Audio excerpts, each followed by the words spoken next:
دوستو وزیر اعلیٰ علی امین گنڈاپور کے ساتھ بڑا دھوکہ۔ کے پی ہاؤس میں مذاکرات کے بہانے بلانے کے بعد طاقتوروں نے گرفتار کر لیا۔ آئی ایس آئی کے لوگوں نے پہلے مذاکرات کے لیے علی امین گنڈاپور کو کے پی ہاؤس بلایا، جس کے بعد انہیں دھوکے سے گرفتار کر لیا گیا۔ رینجرز کو علی امین گنڈاپور کو گرفتار کرنے کا حکم جاری۔ کے پی ہاؤس کمانڈوز اور رینجرز کی شدید لڑائی، جس کی مکمل ویڈیو بھی اس ویڈیو میں آپ کے ساتھ شیئر کریں گے۔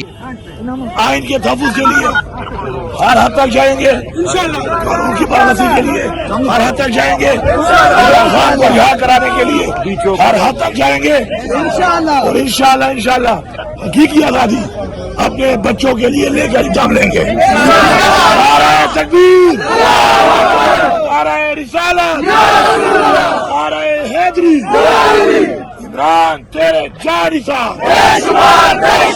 عمران تیرے جان نثار، سب کا جگری سب کا یار،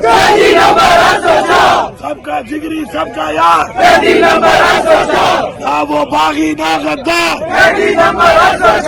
نہ وہ باغی نہ غدار، عمران خان چاہا تو، لیکن عارف خٹک نے نہایت پھرتی کے ساتھ اس آنے والے شخص کو زمین پہ پھٹک دیا۔ یہ وہی عارف خٹک ہے جنہوں نے عمران خان کو گولیاں لگنے سے بھی بچایا تھا۔ عارف خٹک نے جس طرح ہمیشہ اپنی جان پر کھیل کر عمران خان کی حفاظت کی تھی، بالکل اسی طرح آج اس شیر نے علی امین گنڈاپور کی بھی جان بچا لی ہے۔ دوستو، جیسا کہ آپ کو پتا ہے کہ علی امین گنڈاپور نے طاقتوروں کو الٹیمیٹم دیا ہوا ہے، عمران خان کو رہا کرو، طاقتوروں کے دباؤ کی وجہ سے بیل نہیں مل رہی۔ دوستو، اس حوالے سے اپنی رائے کا اظہار کمنٹ سیکشن میں دیں۔ ویڈیو اچھی لگے تو لائک کریں اور اس چینل کو سبسکرائب کریں۔